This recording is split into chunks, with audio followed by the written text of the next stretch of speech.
Hola, hola, ¿cómo les va? ¿Cómo andan? ¿Cómo va la vida en este sábado por la noche? Bienvenidos. Acá estamos comenzando Fuerza Natural.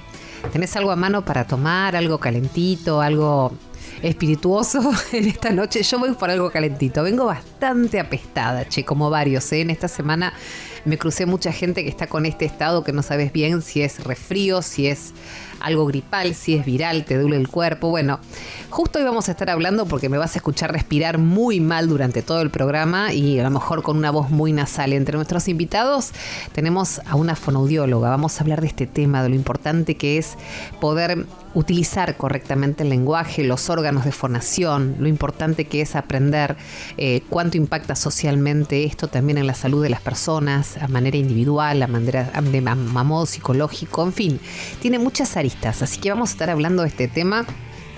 Pero antes quiero que entremos en la editorial que pensamos con Fede. Y me decía Fede López Feijó este planteo que es bastante interesante, ¿no? Porque pareciera que son antagónicos necesariamente. Y la verdad que sería muy copado que fueran de la mano, más que sea una opción u otra. ¿De qué hablo? Hablo del modelo productivo y hablo del ambientalismo, que definitivamente no son enemigos, pero como bien dice Fede, muchas veces se plantean como un camino u otro, ¿no? Hay un dilema instalado entre el modelo productivo y el ambientalismo y se ha planteado estos dos conceptos como opuestos y como si realmente fueran incompatibles. Nosotros la verdad creemos todo lo contrario, por eso hacemos lo que hacemos en este espacio. El modelo productivo es esencial, eso no hay dudas, para lo que es el desarrollo económico y social de un país, por ejemplo, porque permite generar empleo, porque genera riquezas, porque mejora la calidad de vida de las personas. Sin embargo, el modelo productivo también suele tener un impacto negativo en el medio ambiente cuando no se tiene en cuenta el medio ambiente, que es apenas el lugar del mundo que nos cobija a todos y donde vamos a vivir, y donde esa evolución productiva que hagamos va a tener sustentabilidad en el tiempo si está acorde con el medio ambiente, ¿no? Por el otro lado que tenemos lo que se llama ambientalismo, que se preocupa obviamente por la protección del medio ambiente, por el desarrollo sostenible y donde siempre tiene en cuenta a la hora de la evolución o de la producción todas las medidas que vayan en pos de reducir la contaminación, de conservar los recursos naturales, de mitigar el impacto del cambio climático. Entonces, cuando hablamos de cambio climático, también hablamos, por ejemplo, de sequía. Y las sequías también tienen consecuencias devastadoras, no solo para el medio ambiente, sino para la economía. Ahí nos empezamos a encontrar todos en un mismo lugar, ¿no? Entonces, para lograr un modelo productivo sostenible, es necesario también hacer cambios en la forma en que producimos y consumimos. Debemos apostar por energías renovables, esto lo venimos promoviendo hace rato. Debemos reducir el uso de recursos no renovables, promover la eficiencia energética, la reducción de residuos, la correcta separación, el compostaje, la reutilización, el reciclado. También es necesario cambiar un poco nuestra forma de pensar. Debemos tomar mucha conciencia respecto del impacto de nuestras pequeñas, grandes acciones en el medio ambiente y actuar en consecuencia. Yo sé que me vas a decir, la responsabilidad es de los estados o es de las grandes empresas. Estamos de acuerdo, pero sabés que vos en casa, y siempre lo decimos nosotros individualmente, a la hora de reciclar, de separar la basura, es un ratito nada más y es un montón a favor del medio ambiente. Yo cuando estoy por tentarme de no discriminar la basura, digo, pensá en tus hijos, pensá en tus nietos, pensá que le vas a dejar un planeta mejor, y me tomo 2 minutos más para lavar el envase de plástico, para que se seque y para que vaya, por supuesto, a la bolsa verde, ¿no? Entonces, un modelo económico como concepto que no tenga en cuenta esta sostenibilidad ambiental, literalmente y paradójicamente en un juego de palabras podemos decir que es insostenible a corto y a mediano plazo, porque los efectos son perjudiciales tanto para la economía como la sociedad en general, ya no es solamente para el medio ambiente. Un modelo productivo sostenible es posible, creemos profundamente en esto, y es una oportunidad para crear un futuro y un presente, además, mejor para todos. Bienvenidos en esta noche de sábado con un poco de resfrío. Esto es Fuerza Natural. Bueno, hablemos de un tema que es recontra importante y que a veces no se lo tiene tan presente por todo lo importante que es y todos los aspectos que influyen sobre una persona. ¿De qué estoy hablando? De la fonoaudiología. Y es muy importante porque no solamente es una ciencia o una disciplina que acompaña a aquellas personas que tienen algún tipo de inconvenientes o de trastornos en la comunicación oral, sino que hay un impacto muy grande en todo lo que es integral dentro de la persona, ¿no? Hay una directa relación con su desarrollo, con su autoestima, con la capacidad de aprender, con la capacidad de pensar, de participar socialmente. Hay un equilibrio en su calidad de vida, en la salud mental. Y parece que siempre es algo que a veces lo tomamos en cuenta y a veces lo vamos por distintas razones dejando de lado. Por eso está con nosotros Verónica Maggio, que es licenciada en Fonoaudiología de la Universidad del Salvador, es doctora en Fonoaudiología de la Universidad del Museo Social Argentino, es docente de la Universidad Austral, es autora de Comunicación y Lenguaje en la Infancia de Editorial Paidós y también de cuentos adaptados para curiosos y curiosas 1 y 2 de Editorial La Crujía. Verónica, bienvenida, qué placer. Hola, Milva. Encantada. Alguien que sabe tanto de esto que vamos a hablar, qué importante. Bueno, qué importante. ¿Qué tan importante, para seguir la línea de la palabra, es el impacto que provoca la imposibilidad de poder hablar correctamente o los trastornos del lenguaje en la vida de una persona? Bueno, uno se da cuenta de la importancia que tiene el lenguaje cuando por alguna razón no aparece o se pierde, ¿no? Uh-huh. El lenguaje es como una función nodal en el desarrollo individual de cada sujeto. Es como el eje sobre el cual se construye el pensamiento, las relaciones sociales, la autorregulación de la conducta, el acceso al conocimiento. O sea, muchas de las cosas que nosotros conocemos las podemos conocer por la experiencia directa. Claro. Pero la gran mayoría las conocemos por conocimiento lingüístico, uh-huh, por poder leer, por poder escuchar historias que nos cuentan otros y demás. Entonces el lenguaje es como la herramienta que permite trascender el tiempo y el espacio. Y cuando un niño tiene una dificultad en el desarrollo del lenguaje, todos esos ámbitos que estuve mencionando recién, el ámbito social, el de la conducta, el del pensamiento, terminan afectados de una u otra manera. Uh-huh. Incluso aquello que no puede decir o no puede poner en palabras esa persona también, ¿no? Porque en las palabras, en lo que decimos, es donde nos expresamos, donde nos liberamos, donde le ponemos nombre a nuestra emoción, a nuestro sentimiento, uh-huh, a lo que nos esté pasando, por ejemplo, ¿no? Exactamente. O sea, el tramitar las emociones se hace a través de las palabras. Claro. Y si no se hace a través de las palabras, es a través de la acción. Cuando un chico no habla, por ejemplo, a los 2 años o a los 3 años, suele ser más físico. Suele pegarle, uh-huh, a los compañeritos del jardín, empujarlos, bueno. Y cuando empieza a hablar, esas conductas descienden. Si pasa tanto tiempo más sin poder comunicarse, esos problemas conductuales se agrandan cada vez. Verónica, es muy general tal vez la pregunta que te voy a hacer, pero bueno, vos citaste el ejemplo de un nene de 2 o 3 años que no habla y que de pronto va a ser mucho más físico en sus manifestaciones. ¿Ahí se puede establecer, digamos, si hay una condición neurológica, pregunto desde el desconocimiento, o hay una condición de tipo social, cultural de su ámbito que hace que la criatura decida no hablar? ¿Decide o no puede? ¿Cuál sería la opción? Bueno, hay distintos casos. Hay veces en donde el ámbito social no ayuda. Y otras veces la condición individual, ¿no? La condición biológica de cada chico. Pero, por ejemplo, algo que está afectando enormemente el desarrollo de la comunicación hoy es el uso de los dispositivos. O sea, un chiquito que tiene un teléfono en la mano a los 2 años y demás, es seguro que se va a atrasar para hablar. Y es seguro que sus mecanismos atencionales se van a dañar, porque se acostumbran al tocar y conseguir algo, y los circuitos atencionales se formatean mal. Distintos, claro.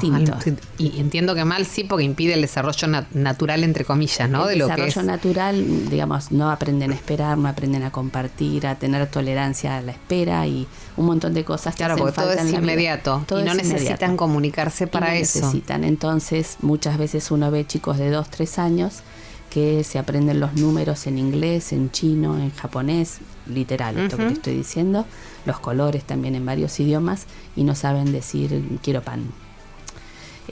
Como que aprenden las palabras despegadas de la necesidad comunicativa. ¿Y cómo manifiestan la necesidad? De quiero pan, tengo sueño, me duele la panza. Muchas veces con berrinches, muchas veces se arreglan.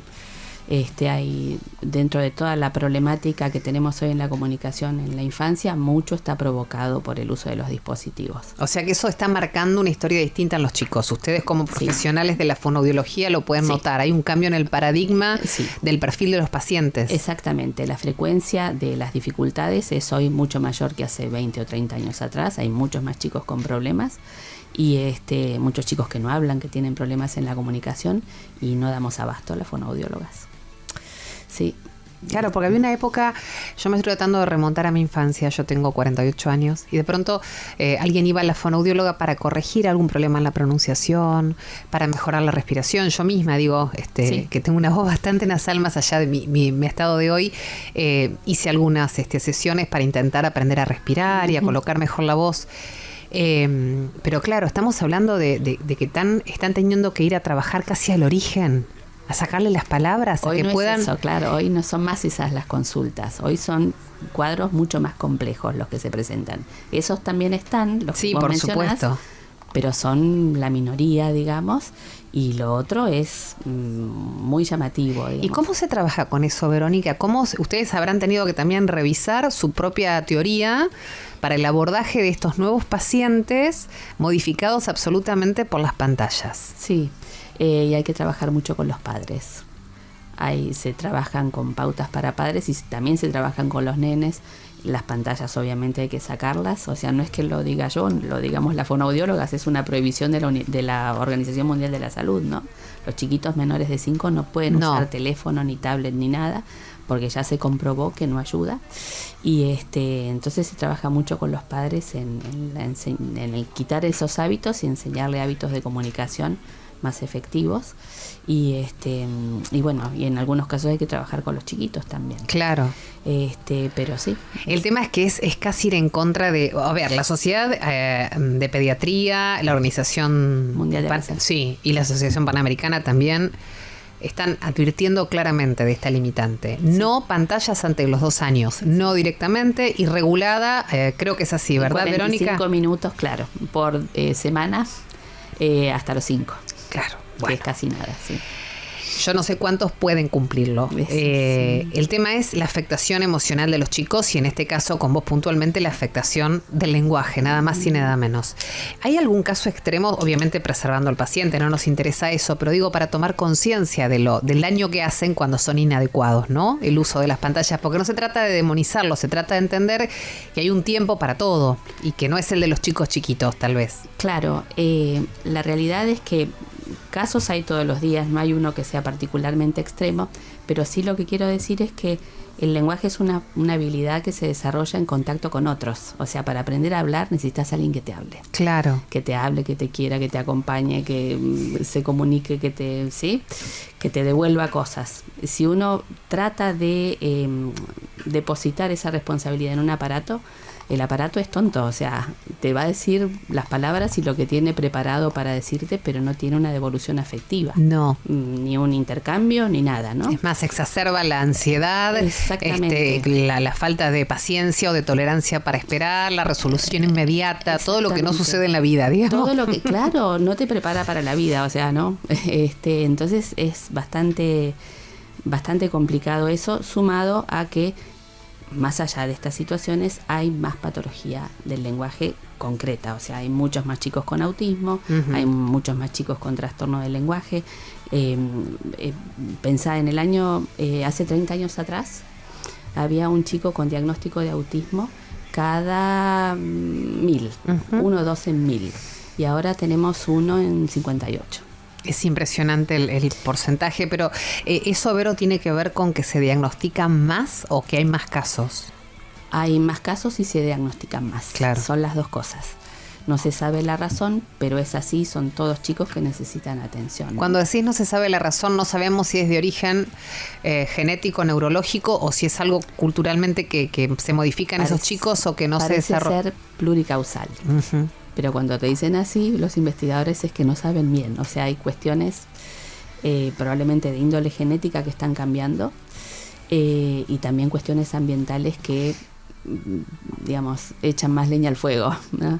a la situación que ya se está dando. Por ejemplo, Bueno, el uso de la tecnología de mano de los adultos también, ¿no? O sea, el hecho de no estar tan disponibles para el intercambio, no tener tanto tiempo. Claro, vamos modificando nosotros el vínculo y en consecuencia sí. nuestros hijos. Mira, hay un estudio que se hizo en Boston con nenes chiquititos, con bebés que iban a los restaurantes de Boston con su mamá.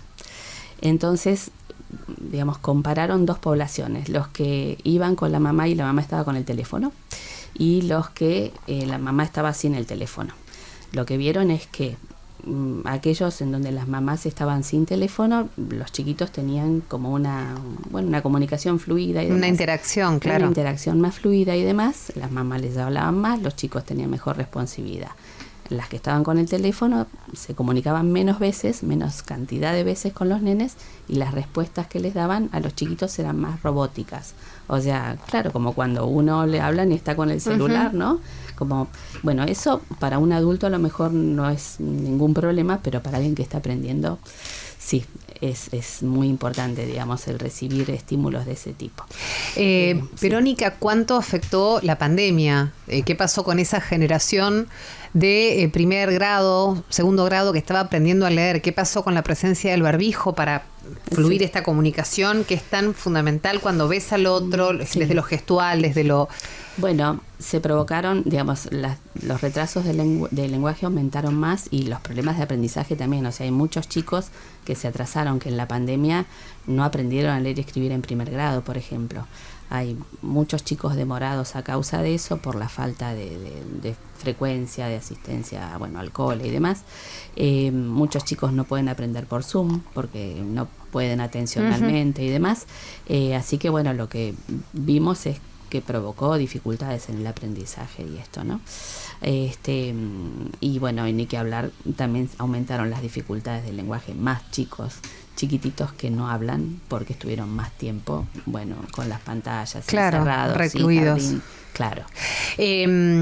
¿Por qué es importante consultarles a ustedes, a los profesionales de la fonoaudiología, ante qué situaciones? O sea, ¿qué no tenemos que normalizar como para ir cerrando la entrevista y entender hasta dónde podemos tolerar que nuestro hijo no hable? ¿Cuándo es normal, si es que cabe la expresión? Bien. ¿Y cuándo debemos estar atentos? Hay que estar atento. A los 2 años ya hay que estar atento. ¿Qué hace un chico de 2 años? Los libros dicen que a los 2 años hay que tener 50 palabras sueltas, ¿sí? Pueden no ser todos iguales, sí, pueden no ser todos iguales. ¿Cuánto tiempo esperamos? 6 meses, hasta los 2 y medio. Si no aparecen las palabras a esa altura, o si el chico no entiende órdenes sencillas, ¿no? Como dame la cuchara o tráeme los zapatos, si no pueden seguir eso, es para consultar. Bien. ¿Sí? Y una cosa que quiero decir, si me permitís, sí, claro, es que estamos en este momento haciendo una campaña con distintas instituciones del país para promover la carrera de fonoaudiología, ¿sí? Estamos faltando fonoaudiólogas para la enorme necesidad que hay. Así que estamos con la campaña Más Fonos, Más Salud, que la hacemos por segunda vez. Bien. En 2 años. Invito a toda la gente que esté interesada en estudiar la carrera. Excelente. Porque van a tener muchísimo trabajo. Tiene muchísimas áreas la fonoaudiología. Yo hablé especialmente de lo que es el lenguaje infantil, pero tiene muchísimas áreas como la de la voz, la audición y demás. Así que, invito a quien esté interesado a estudiarla. Nos amplificamos el llamado, porque aparte sabemos de la falta de especialidades en algunas áreas de salud, y así que es sumamente importante. Se pueden conectar con ustedes, van directamente a las universidades, sí, porque están en todos los ámbitos, en el ámbito privado y público. Exactamente, en el ámbito privado y público en todo el país. Bien. Gracias, Milva. Verónica, placer enorme. Gracias por haber estado con nosotros. Muy amable, gracias. Gracias a vos. Verónica Maggio, licenciada en fonoaudiología de la Universidad del Salvador, doctora en fonoaudiología de la Universidad del Museo Social Argentino, docente de la Universidad Austral, autora de Comunicación y el Lenguaje en la Infancia, de Editorial Paidós, y autora de Cuentos Adaptados para Curiosos y Curiosas 1 y 2 de La Crujía. Bella entrevista, bellísima. Hacemos una pausa y un poquito de música, Charlie, ¿te parece? Dale, vamos. Lo tenemos de vacaciones al doctor Gabriel Barbagalo, merecidas vacaciones, lo mandamos de vacaciones, un par de semanitas y esperamos que vuelva. Mientras tanto, él igual no puede con su genio y nos dejó sus columnas grabadas, así que Así lo presentamos. La columna de hoy la titulé El éxito y el fracaso. ¿Cómo evaluamos el éxito y el fracaso? Tal vez lo que para uno es un terrible fracaso, para otro sea un éxito promisorio. Pocas cosas tienen un valor tan relativo como el de ganar o perder. La medalla de bronce que se le da al tercer puesto en un deporte se celebra y festeja mucho más que la medalla de plata del segundo, porque tal vez perdure en la boca de este último el sabor amargo de la derrota por la lucha de la dorada. En política también los éxitos y fracasos transitan la teoría de la relatividad de manera irrefutable. Lo vimos hace unas semanas en las elecciones en la Argentina. Ganadores y perdedores se definen más por las expectativas previas que por los resultados finales. Es mentira lo que nos hicieron creer que solo gana el primero y que el segundo es el primer perdedor. Cuando un atleta que lanza disco entrena todas las mañanas con cualquier clima y en cualquier terreno durante 4 años y al momento de competir en un juego olímpico o panamericano extiende 1 o 2 centímetros su performance, seguro que ganó, así salga último. Cuando un candidato sale primero en una elección, pero así todo redujo el 15% de su electorado respecto del anterior, perdió saliendo primero. ¿Sirve entonces el fracaso o lo único que sirve es ganar? Decía el gran David Bowie, no hay nada que aprender del éxito, todo se aprende del fracaso. Pero el imperio del éxito es tremendamente cruel, exige resultados, pretende la cima y humilla a aquel o aquella que no lo alcanza. Con todo lo que eso implica y que Eduardo Galeano define con maestría cuando sentencia que el código moral no condena la injusticia sino el fracaso. Para la cultura del éxito en los deportes, en la política, en el rating de la televisión, en los clics del mundo digital, en la taquilla de los espectáculos, en algunos premios, en los promedios de los exámenes, solo vale ser primero. Fuera de ello el sistema te expulsa, te expone y te descarta sin preguntarte antes cuáles son tus claves de éxito. Ser el mejor o ser mejor son conceptos distintos. Ser el mejor es un objetivo altísimo que solo uno alcanza. Es uno versus todos. Ser mejor es un camino de superación que cada uno puede lograr porque mi éxito es ser mejor de lo que fui. La palabra éxito viene de salida, de resultado final, y connota satisfacción, y fracaso significa la sensación de ruptura. O sea que tanto el éxito como el fracaso son definidos por lo que cada uno experimenta. No hay manera que alguien dimensione lo que siente otra persona. El éxito solo lo mide el sujeto, más allá. Como decía JFK, el éxito tiene muchos padres, pero el fracaso es huérfano. Eso demuestra que solo existe una delgada línea roja entre ganar y perder. Bueno, nos metemos bien de lleno en sustentabilidad porque hay alguien que sabe un montón de esto, pero un montón, y le encanta hablar y nos encanta invitarlo y escucharlo. Estoy hablando de Joaquín Carballo Cuerio, ¿no? Correcto. ¿Lo dije bien? Sí, justo estábamos hablando. Cuerio, porque claro, tiene una diéresis y me estaba contando acerca de sus antepasados. ¿Cómo está, Joaquín? Muy bien, muy contento. Justo te estaba contando de mis antepasados, cómo se pronuncia el apellido, que es italiano, pero tiene cosas de alemán. Así que bueno, este año me fui y estuve en el origen de alguna manera de mi familia, muy hacia arriba. Qué emocionante que es cuando uno puede llegar al lugar físico donde nacieron los abuelos, ¿viste? Muy impactante. Es una experiencia muy fuerte, muy fuerte. Conocer incluso a la familia de ellos es muy fuerte, los que están allá todavía y el lugar donde crecieron, es donde empieza nuestra historia de alguna manera, ¿no? ¿Y el abuelo qué dirá con este gerente de sostenibilidad para América Latina y el Caribe en SAP? Este ingeniero ambiental que sos, que te has capacitado en otras ciudades del mundo, en otras universidades del mundo, que conectás finanzas con operaciones sostenibles. Qué cosa difícil explicarle a los abuelos las carreras tradicionales y estas, ¿no? Mi abuelo, de hecho, ese fue un proyecto que él tenía, y el otro es escribir un libro con sus hijos y sus nietos. y a mí siempre me pregunta cosas de sostenibilidad. Él era Ajá. muy de la escuela de productividad, productividad, Claro, productividad. claro. Y yo siempre le doy la visión de, ok, seamos productivos, pero seamos sostenibles, podamos trascender en el tiempo y no acabar algo que algunas cosas son finitas, ¿no? ¿Y lo pudo entender ese concepto? Sí, se adapta. Bien. Se adapta, sí. Bien, qué linda combinación. Bueno, Joaquín ya ha charlado con nosotros, ya ha estado aquí en el estudio y nos gusta conversar con él temas así porque investiga y se capacita mucho y nosotros aprendemos escuchándolo. Hablemos un poquito de las empresas argentinas, ¿no? En este contexto tan difícil en el que estamos. Me pregunto si hay tiempo para tomar decisiones basadas en la sustentabilidad, ¿no? En tiempos tan críticos donde estamos corriendo tras situaciones tan emergentes como son los salarios, las paritarias, los números, la crisis, la falta de trabajo o la precarización del trabajo. ¿Hay tiempo para pensar en eso, en empresas sustentables, como Sí. puede pasar en otras partes del mundo? Sí, y esa es la buena noticia que llevo a todos los oyentes. Bien. Cada vez estamos un poco mejor. Yo siempre digo que entender el concepto de sostenibilidad es entender el concepto como un viaje.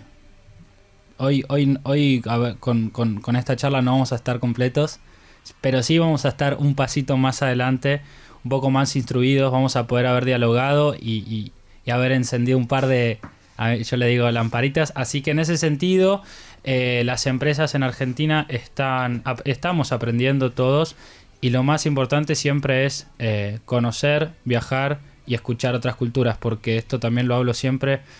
Yo tengo la suerte de hablar de esto que a mí me apasiona en diferentes partes del mundo. Ujú. Estuve en México, estuve en Chile, y la sostenibilidad, otra arista que tiene es que es cultural. Lo que para nosotros como cultura, siendo argentinos, es sustentabilidad, quizá para un mexicano sea un poco distinto, ¿no? Entonces esa es la importancia de siempre estar abierto, ser permeable, así como mi abuelo es permeable con nuevas ideas. Nosotros también, cuando hablamos y viajamos y conocemos gente... O sea que la idiosincrasia también modifica la Sí. sustentabilidad, ¿eso querés decir? Sí, completamente. Y, Por ejemplo, y justo yo tengo un estudio que estuve compartiendo en diferentes partes del mundo, que a nivel... Yo me junto mucho con empresas, con gerentes de sostenibilidad, con gerentes de tecnología también, que hoy en día son aliados muy estratégicos para cualquier tipo de actividad sostenible. Y yo lo que les llevo son estudios de mercado, ¿no? Entonces, por ejemplo, se pueden encontrar diferencias a nivel país en cuanto a nivel presupuestario de sostenibilidad. Para un jefe en una empresa en Argentina, el presupuesto destinado a sostenibilidad es distinto que para su par, con el mismo rol, con los mismos años de trayectoria, la misma industria, en México. Esto por ponerte un ejemplo. Entonces... ¿es mayor en México? No, menor. Mira vos, yo pensé que me ibas a decir sí, que era... No. En México es menor, siendo un mercado muy fuerte. Claro, por eso digo, entonces no es una cuestión económica, sino es una cuestión de conciencia, de cultura. de cultura. De cultura. Nosotros en Argentina sí vemos la sostenibilidad como una ventaja competitiva, y esto le gustaría escucharlo a mi abuelo porque dice, bueno, vamos a ser más productivos. Claro. El mexicano está en un estadio... Anterior, entonces. Obviamente, estoy generalizando, no quiero que por ningún supuesto, mexicano se ofenda. pero la mayoría de los casos, cuando me junto con clientes en México, ellos quieren tener cubiertas sus necesidades de sostenibilidad solo por el simple hecho de tener la licencia para operar. Ok, a eso iba. Porque mi pregunta es, si en general las empresas lo hacen por una cuestión de conciencia plena, de que entienden de que sí o sí es por ahí el camino, o por esto, porque necesitan ciertas licencias para que quede bien, o hasta para que suene bien socialmente que tal empresa habla de sostenibilidad, ¿no? Me lo pregunto siempre, ¿qué tanta conciencia hay profunda en serio, posta? Hay hoy en día en Argentina, creo que evolucionamos, sí, nos falta un montón, pero ya empezamos a hablar de la ventaja competitiva, empezamos a ver desde el punto regulatorio quizá algún alivio o algún sustento que nos den a nosotros para poder emprender de esta manera. Hace menos de un mes salió una ley, por ejemplo, de economía circular, que básicamente es poder reinyectar en la economía algún producto que que ya cumplió, entre comillas, su vida útil, y pongo entre comillas porque se lo podría reutilizar e insertar en la economía, y de esa manera cerrar el círculo. Pasar de una economía lineal, yo compro y desecho, a yo uso el producto como un servicio, más que como un bien. En Argentina ya estamos a ese nivel, y por suerte salió esta ley que muy a grandes rasgos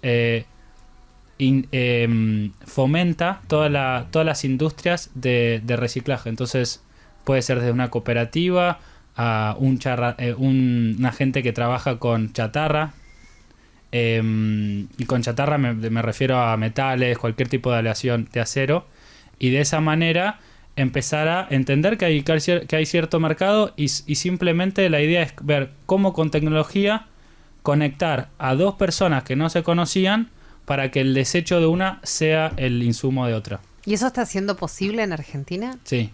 Qué bueno. Sí, hay una aplicación de hecho que conecta, sí. Ellos le dicen B2B, a mí no me gustan los acrónimos, pero es business to business, que es cómo entre negocios conectan los desechos de uno, como te comentaba, Milva, con el insumo de otro. El otro día leí a las chicas del Planeta, ¿viste? Un posteo que habían hecho donde se juntaron con el tipo No hicieron una feria de compra y venta de ropa usada. Decidieron hacerlo distinto. Todas eran un grupo de amigas conocidas, llevaban la ropa que ya no estaban utilizando porque ya se les repetía, siempre en buenas condiciones, siempre linda para que el otro la pueda usar, y se intercambiaron entre ellas las prendas, entonces todas se fueron con ropa nueva, distinta. Buenísimo. Bajo el criterio de, ¿viste? Esto que tenemos de que hemos aprendido a crecer en una sociedad que consume, compra, y no es un dato menor que hacemos con la ropa después, ¿no? Es cierto que siempre la donación es un camino, siempre a alguien la podemos llevar y reconducir de alguna manera.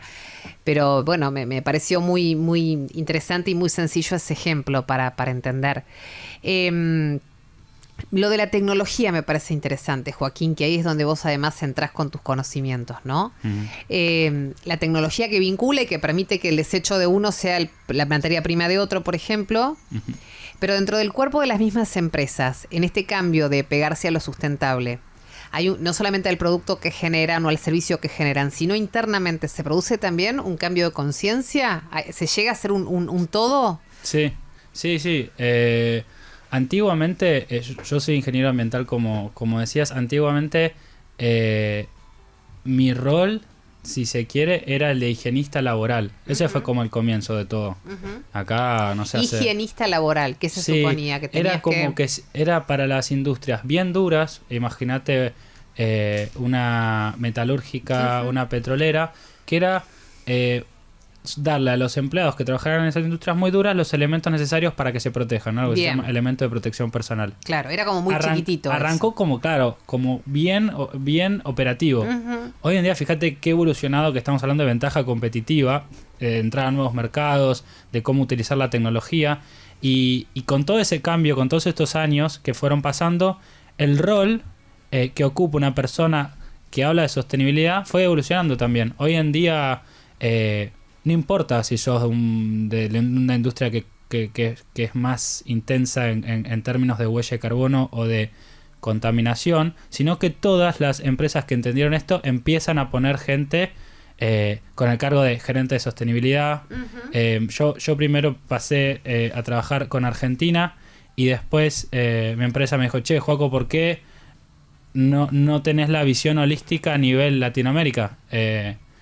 Y esa visión, esto que yo te contaba de compartir, de escuchar al otro, de viajar, de entender, de alguna manera nos va mejorando, porque empezamos a copiar las cosas buenas, ¿sí? Entonces, yo te puedo hablar, en Chile también tienen gerentes de sostenibilidad con nosotros, pero en Chile, por ejemplo, tienen un alivio fiscal, que ellos tienen un impuesto al plástico. Entonces, las empresas que tengan algún tipo de tecnología para diseñar su packaging, ¿sí? Por ejemplo, imaginémonos una de consumo masivo, ella va a tener beneficios ya económicos, y ahí estamos de nuevo la parte económica con sostenible, para poder posicionarse mejor en el mercado. Eso en Argentina hoy no está. Todavía no llegamos. Pero estamos en proyecto de ley. Hay una ley que se llama REP, Responsabilidad Extendida del Productor. Está en proyecto y justamente habla de todas las obligaciones que tengo yo como productor de un bien. en el futuro ojalá sea también para los servicios. Claro. Sí, y así hay un montón. En banca, por ejemplo, tenemos, esto sí ya pasa en Argentina, que está bueno, que son tasas preferenciales, ¿sí? Cuando una compañía pide un préstamo. Entonces, el banco, hace un mes tuve una reunión con una gerente de sostenibilidad de la industria de bancos y me contaba que ya sacaron, con mucho orgullo me contaba ella, Sí. una tasa preferencial de 2 puntos porcentual por debajo de la normal. Y eso para una empresa que maneja montos grandes hace la diferencia. Entonces, ahí de nuevo es otra historia así como que nos invita a seguir trabajando en esto, porque es ser sostenible, es también ser más productivo, tener mejor las finanzas en casa, ¿no? Entonces, ese es siempre el compelling, yo hablo de compelling, pero es darle la razón cuando toca hablar con un gerente financiero, que él es números. Encontraste el punto medio justo, me parece. Sí. Estás encontrando el punto medio justo. Sí, es como idiomas. Cuando hablo con un gerente de finanzas es un idioma, cuando hablo con un gerente de sostenibilidad es otro idioma, cuando hablo con un gerente de compras es otro idioma. Y fui encontrando cómo comunicar y unir todos los puntos del mismo lazo. Pensaba, antes de preguntarte acerca de la app para medir la huella de carbono de uso doméstico, que me pide Fede que te pregunte, pensaba en tu ingeniería ambiental. Háblame un poquito de la carrera en sí, ¿no? Porque para los que por ahí no saben absolutamente nada de esto y te están escuchando, para entender de dónde venís, dónde estudiaste, qué significa ser ingeniero ambiental. Mira, yo estaba en clase de cine en el colegio. Sí. En clase de cine en el colegio, ya arrancó raro. Y ahí vimos un documental, ¿sí? Que se llama The Inconvenient Truth, la verdad incómoda. Sí.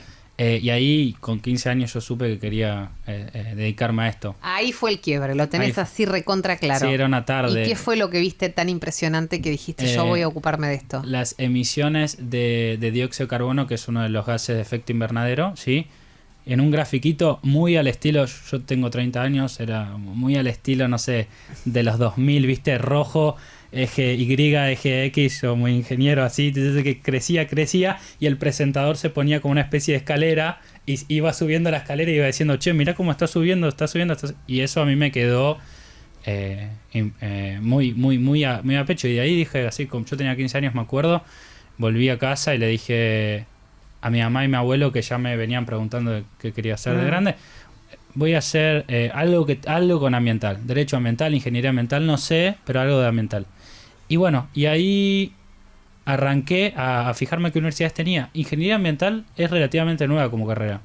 Tiene menos de 20 años. De hecho, yo fui la segunda o la tercera camada en mi universidad, una universidad pública, la Universidad Nacional de San Martín, que me egresé. Así que es bastante innovador, es bastante, en el sentido, bastante cambiario, porque desde el punto de vista regulatorio, todos los días, no te miento, entro a fijarme en las regulaciones porque hay cosas nuevas. Sí. Y eso a mí es como que, bueno, yo ya soy ingeniero, pero yo me sigo capacitando todos los días. Entiendo que en esto sí, bueno, como en todo, pero en algo así ni hablar. Tengo que cerrar, Joaco, pero decime lo de la app para la medición de la huella de carbono de uso doméstico. Dale. Ustedes, lo que no se mide no se mejora, ese es mi llamado. Bien. Hay 1000 apps para medirse su huella y poder ver si están por arriba de la media o por debajo de la media. Les van a ir haciendo preguntas de estilo cuánta energía consumís, cuántos son en tu casa, cuántas veces viajas por avión, cuántas veces te manejas con transporte público. Sí, ustedes van contestando y después van a tener el resultado final. Hay muchas. Una es World Favor, que es como decir en inglés favor al mundo, pero no se casen con ninguna. Okay. Comparen, fíjense si entrando a dos lugares distintos poniendo las mismas preguntas te da lo mismo y cuestionense esto y muchas cosas en la vida. Eso es un poco el mensaje. Siempre es muy copado hablar con vos, Joaquín. Gracias por haberte venido hasta la radio. Placer enorme. Volverás, ¿verdad? Volveremos con nuevas novedades, como siempre. Me encanta. Joaquín Carballo, ¿cómo era? Joaquín Carballo Cuerio. Cuerio, ahí está, bien dicho. gerente de sostenibilidad para América Latina y el Caribe en SAP, ingeniero ambiental, bueno, formado y con capacitaciones en el mundo entero, ¿no? Y apasionado sobre todo de lo que hace. Y siempre nos acompaña y nos enseña un montón. Y aprendemos un montón y nos quedan preguntas por hacer. Pausa, ven y seguimos. Gracias, Joaquín. Un placer. Bueno, nos empezamos a despedir de esta noche de sábado. Gracias por conectar con lo sustentable. Esta vez estuve sin Gaby Barbagalo, que está de vacaciones, pero que nos dejó su columna desde el más allá. En breve lo vamos a tener de vuelta. Gracias a Charlie Rodríguez, que nos pone al aire, y a Federico López Feijó, nuestro productor general. Mi nombre es Milva Castellini y es un gran placer estar con ustedes en esta noche en Radio con Vos. Nos encontramos la próxima semana. Somos Fuerza Natural.